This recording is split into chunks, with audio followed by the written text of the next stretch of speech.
रामा रामभद्रा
पुरखा के सुरता इस मानस यज्ञ में उपस्थित आदरणीय सभी गुरुजनों को मैं प्रणाम करती हूँ। यहाँ जितने भी गुरुजन उपस्थित हैं सभी मानस मर्मज्ञ हैं, इनके श्री चरणों को बारंबार प्रणाम करती हूँ। उपस्थित मेरी माताएं, बहनें और मंच पर विराजमान आदरणीय उपाध्याय गुरु जी, साथ ही साथ दो और जो मेरे साथ सहयोगी बैठे हैं उनके भी चरणों में स्वागत करूँगी।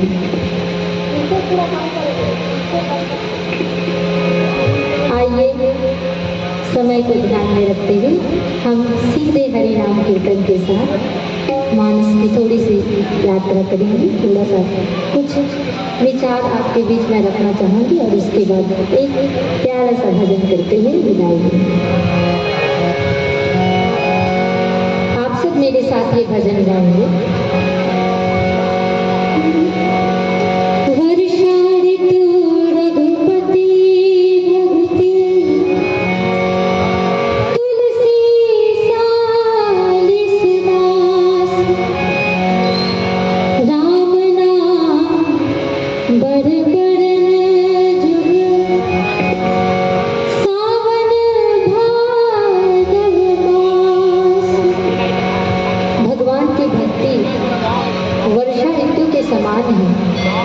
भगवान के सेवक उत्तम धान के समान है। तुलसीदास जी कहते हैं, जैसे सावन और भादों की बरसात में धान प्रसन्न होता है और सावन भादों को 12 मास से निकाल देने पर हमारे पास कुछ भी नहीं बचता, ऐसे ही भगवान का नाम जपने वाला जीव सदा प्रसन्न होता है। राम नाम को जीवन से निकाल देने पर कुछ भी नहीं बचेगा। आइए उस पवित्र राम नाम का हम सभी सुमिरन करें।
आज हमारे पूर्वजों को याद करता हुआ यह मानस मंच पुरखों को श्राद्ध करने का इससे सुंदर तरीका और कोई शायद ही कोई दूसरा तरीका है।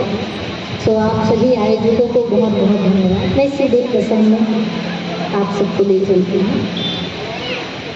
इसी विषय पर एक बहुत प्यारा प्रसंग तुलसीदास जी लिखते हैं, जहाँ बाली भगवान राम से अंतिम समय कहता है, अब नाथ करी करुणा बिनोती देहु जो बर मांगो, जी जोनि जन्मो कर्म बसता राम पद अनुरागम, यह तनय मम सम विनय बल कल्याण प्रद प्रभु दीजिए, गहिवा सुर नर नाम दास अंगद कीजिए।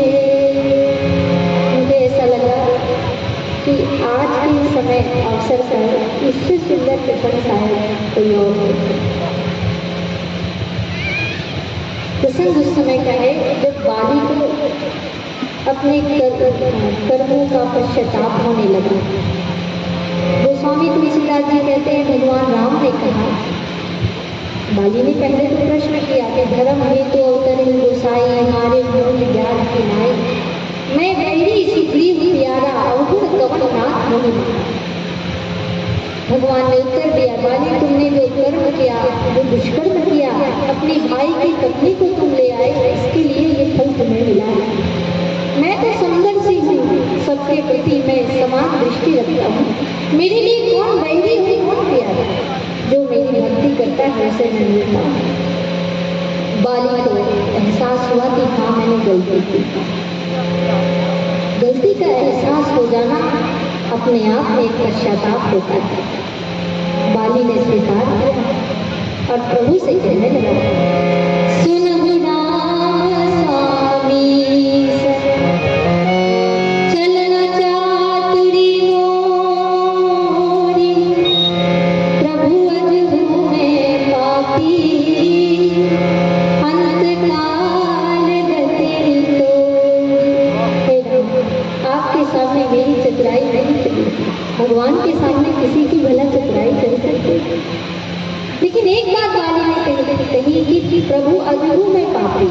एक प्रश्न हमारे आप सबके मन में उठता है कि बाली को भगवान राम के बाण पड़े हैं, भगवान राम के बाण जिसको पड़े हुए पापी कैसे हो सकता है? क्योंकि राम के बाणों से मरना मरना थोड़ी ना है, वो तो कर रहा है। खल मल धाम काम रत रावण, गति पाई जो मुनिवर पावन। इसमें रावण की कोई बड़ाई नहीं थी, भगवान के बाणों की बड़ाई थी कि रावण इतना दुष्कर्मी होकर भी पावन मुनियों के समान उसको गति मिली। तो मानस में विश्व का समान बाली ने शायद इसलिए ये बात कही कि प्रभु अजहु में पापी, क्योंकि वो कहना चाहता है अंतिम समय मानो प्रभु से कि प्रभु मैं अपने पापों का पश्चाताप करना चाहता हूँ। ये बहुत बड़ी बात है। प्रभु मैंने तो जीवन भर जो भी काम किए, अभिमान किए, दुष्कर्म किए, लेकिन अंत समय में अपने पापों का पश्चाताप करने के लिए अपने पुत्र अंगद को आपके चरणों में सौंप रहा हूं। यह तनय मम सम विनय बल ज्ञान प्रद प्रभु दीजिए। ये मेरा बेटा है, मेरे समान की बलशाली है, इसको अपने चरणों में रख लीजिए। भगवान राम ने अंगद जी को गले से लगाया और अंगद को अपना दास बना लीजिए प्रभु, बाली विनती करने लगी। ये प्रसंग मैं इसलिए आपको सुना रही हूँ कि बाली ने तो अंगद जी को भगवान के चरणों में सौंपा, पर अंगद ने भली भांति अपने सुपुत्र होने का फर्ज निभाया। तो यहाँ पर मुझे वो गीत याद आता है, मेरा पसंदीदा एक गीत है, एक फूल दो माली में। तुझे सूरज कहूँ या चंदा, तुझे दीप कहूँ या तारा, मेरा नाम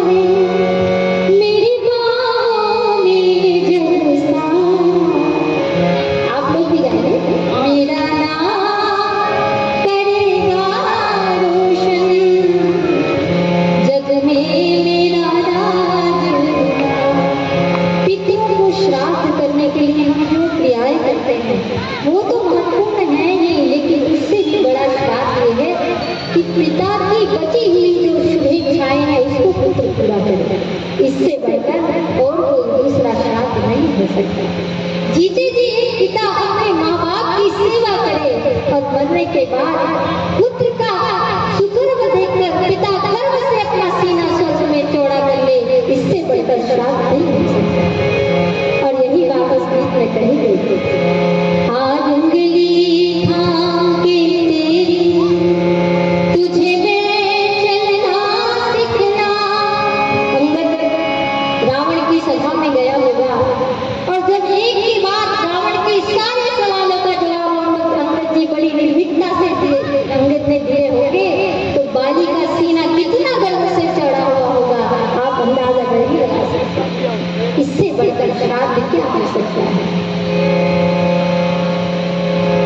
मेरी माताओं भाइयों, जब पिता जीवित होते हैं ना, संतान से यही आशा करते हैं।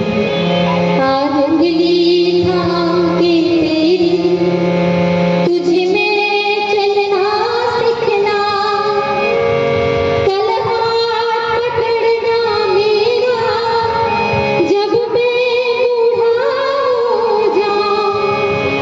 तू मिला तो मैंने पाया जीने का नया सहारा। पिता को लगता है ये मेरा सहारा है। और कितने दुख की बात है कि जो पिता अपने बेटे को अपना सहारा कहता है, जब वही बेटा किसी गंदी नाली में नशे में लत होकर गिरा रहता है, तो जिस बेटे को बाप का सहारा बनना चाहिए उस बेटे को बाप कंधे पर उठाकर घर के दरवाजे पर पहुंचाता है। ये कैसा कितना बड़ा हमारे समाज के लिए एक विचारणीय प्रश्न है। मुझे लगता है मेरी माता भाइयों, जीते जी माँ बाप की सेवा करें और अंत में पिता की शुभेच्छाओं की पूर्ति ही सच्ची शाह है। फिर कहा, तू मिला तो मैंने पाया जीने का नया सहारा। अब तक तो याद हो गया होगा आप लोगों को। मेरा नाम करेगा रोशन जग मेरा राज। और इस गीत को चुनने के पीछे तीसरी पंक्ति है जहाँ पर गीतकार कहते हैं, मेरे बाद भी इस दुनिया में, मेरे बाद भी इस दुनिया में जिंदा मेरा नाम रहेगा। जो भी तुझको देखेगा तुझे मेरा लाल रहेगा। तेरे रूप में मिल जाएगा मुझको जीवन दोबारा। इस पंक्ति के लिए गीतकार के लिए जरा जोर से एक बार तालियां कीजिए। पर्सनली ये पंक्ति बहुत प्यारी लगती है। आप ऐसा काम करें कि वहाँ भी बाप का सीना गर्व से चौड़ा हो। कोई ऐसा काम न करे कि हमारे माता पिता, हमारे पूर्वज जो चले गए हैं, इनका सर शर्म से झुक जाए। मेरे बाद भी इस दुनिया में जिंदा मेरा नाम रहेगा।